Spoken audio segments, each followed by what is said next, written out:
За сайн байцгаана уу? Энэ өдрийн мэндийг хүргье. За өнөөдөр 10 сарын 13 болж байна. За өнгөрсөн 7 хоногийн 5 дахь хагас маш сонирхолтой зүйл боллоо. Ялангуяа санхүүгийн зах зээл дээр. За үзээгүй юм үзэж үхэр дууга, үхэр цам харайна гэдэг шиг зүйл зах зээлэр боллоо. За юу болсон бэ? За зүгээр ханшин дээр хідүүлээ харуулъя за би та нарт. Крипто зах зээл дээр. За жишээ нэг ийм coin гэдэг байхгүй. Atom гэдэг ийм coin. Atom USD гэдэг coin. За энэний high цэг max-та $14 хүрч ирсэн юм байна. Гэтэл 5 дахь өдөр энэ үнэлт.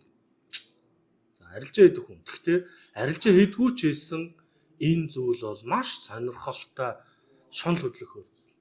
5 өдөр бол $4 байсан ханш 0.1 $1 руу орж ирсэн гэж. 5 дахь өдөр. За энэ дээр холбоотойгоор ямар постууд явсан бэ гэхээр нэг хүн жишээ нь $15 сая $4,000 хүртэл алдлаа. Орос мөнгө 100 алдчихлаа гэдэг иймэрхүү постууд маш их явсан байж. Тэгвэл хэрв би те 0.1 дээр нь $1,000 авсан бол би сая шиг coin Atom авах үжээ. Одоогийн ханш нь 350 байж. Би 350 дээр зарсан бол $3,500,000 олох юм хөдөлгөөн гарсан байна. За юу болсон бэ гэд. За Дональд Трамп 5 дахь өдөр өөрийн Truth Social сувг дээр хятадтай холбоотой пост оруулсан байж. Тэгээ энийг юу гэж орчуулж өгнө гэхээр за хятад бол маш хачирхалтай зүйлс болж байна. Тэд бүр улам бүр дайсагнаж байна. За тэгээ дэлхийн улс орнуудад маш урт хугацаатай захиа илгээсэн. За энэ захиа нь болохоор газрын ховор металлтай холбоотой зүйл байна гэдэг зүйл ярьсан.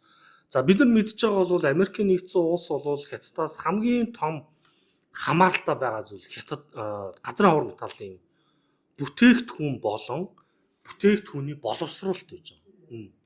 Нэгсэндээ дангаараа хятад бол 70-аас 80% тэ төг хийдэ. Боловсруулалтын бараг 95%-ийг хятад ангаараа эзэмшдэг. Тэгэхээр Америкийн нэгдсэн улс судалгааны дайн дээр бол буулт хийж ингэж харж үзсэн ганц бүтээгдэхүүн нь газрын ховор металл гэдэг хэвхэв. Тэгээ ерөнхийдөө бол энэ бүтээгдэхүүнийг эднэр олон жил ингэж монопол болох ажлыг бол хийсэн.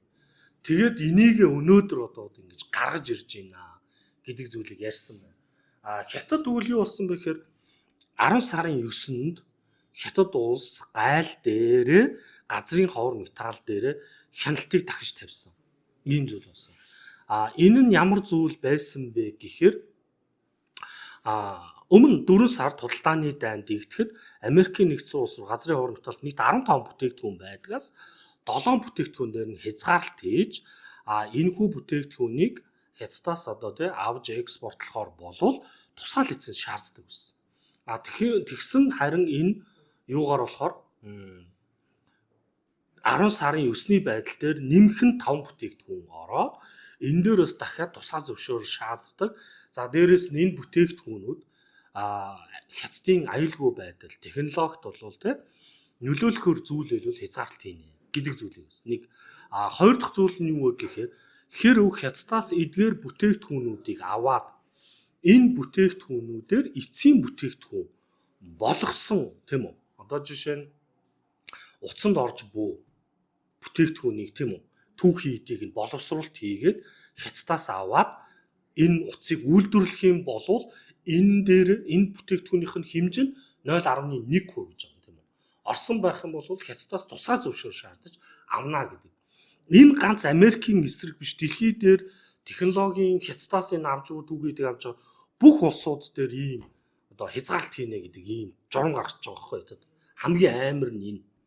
За энийг бол хятад Америк шүүмжлээд энийг бол баг угаар ингэж хийж явсаар хагаад өнөөдөр энэ улсын хувьд монопол байдалтай болонгуудаа энийг ингэж монопол байдлаа давуу байдлаа ашиглаж байна. Америк улс ч гэсэн монополын байр суурьтай байдаг. Тэгвэл хятад шиг бол ийм сонголт хийхгүй гэж хэлээд харамсалтай байна. 2-7 хоногийн дараа өмнөд Солонгос шийд аргатай уух байсан уулзалт бол ямар ч утгагүй болчлоо. Тийм учраас Хятад улсад бид нэр 11 сарын 1 гэхэд одоо мөрдөгдөж буй тариф дээр 100% тариф тавина гэдэг мэдээллийг Дональд Трамп хийсэн байж. За энэ нь бол 5 дахь өдөр хийсэн мэдээлэл нь яасан бахаа? Крипто зах зээл дээр одоо энэ түрүүний хэлсэн атом гэдэг койныг 0.1 рүү орж унгаасан юм. Юуг болохоор одоо Vera гэдэг койн гэдэг. За энэ харж байна. 5 дахь өдрийн байдлаар 2 доллар 70 центтэй байсан бол 5 дахь өдрийн оройн 0.41 цент болгож унгаасан. За одоо өсөд 2.26-аар орж байна. Хэрвээ энэ юу гэж хэлэх юм та арилжаа чинь биш. Гэхдээ арилжаа хийдгийг сонирхдаг энэ боломжийг харсан бол тэр доороос авсан бол одоо ч оройд өгөн маш том боломжийг бол олгосон. За энийг хідүүлээ хөрөнгийн зах зээл дээр үзье л да. Жишээ нь биткойн юу болсон юм бэ? Яг энэний нөлөө тийм. Биткойн бүх цагийн үеийнхэн дээр таньшин $124,000 руу орсон байсан бол энэ мэдээлэлээр 107,000 руу орж байна. За яг өмнөх өсөлтөө аваад үзвэл биткойны уналт бол тийм сүртэй биш. Гэхдээ 120-с 107 гэдэг бол аимшигтай том уналтыг хийсэн байж. За тэгвэл индексийг үзье л да. Одоо энэ гэж байна тийм. Nasdaq 100. За энэ бүр галзуурсан 25,300 байсан.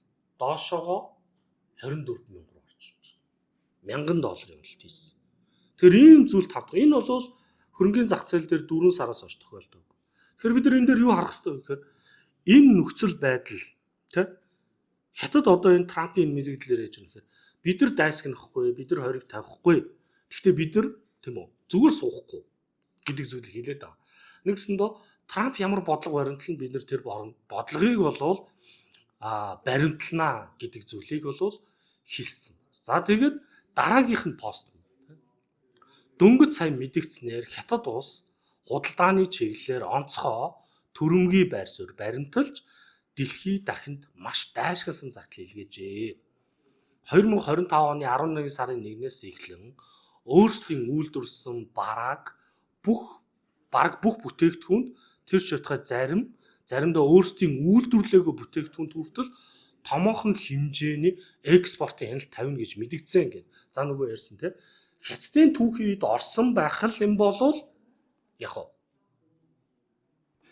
экспортод нь хяналт тавина. Өс чи манай бүтээгдэхүүнээр iPhone үйлдвэрлэсэн мэт авлаа. Тэгвэл чи энэ утсандаа одоо яасан тусааж уушаад авах хэвээр чиний үйлдвэрлэхтэй гэдэг зүйлийг ярьж гин гэсэн үг байхгүй. Ер нь бол аимшигтай бодлого. За тэгээ сүүлийн мэдээлэл. Хятадын тухай санаа зовох хэрэггүй. Бүх зүйл сайхан болно. Ерөнхийлөг Ши Жинпинийг зүгээр хүнд үеийг туулсан өндөрөөр хүндэгдэг. Тэр өөрийн улсдаа муухай байдал хүсэхгүй. Би ч гэсэн тхийх хүсэхгүй байна. Америк Хятад туслахыг хүсэж байгаа гинтэхийг бол биш. Ер нь бол бодлого жоохон зөөлөрсөн. Гэхдээ хурц байдал бол арилаагүй. Тэгэхээр бид нар юу харах вэ гэхээр Хятад улс энэ хяналтаа нэг бол зөөлрүүлэх ёстой. Тийм үү?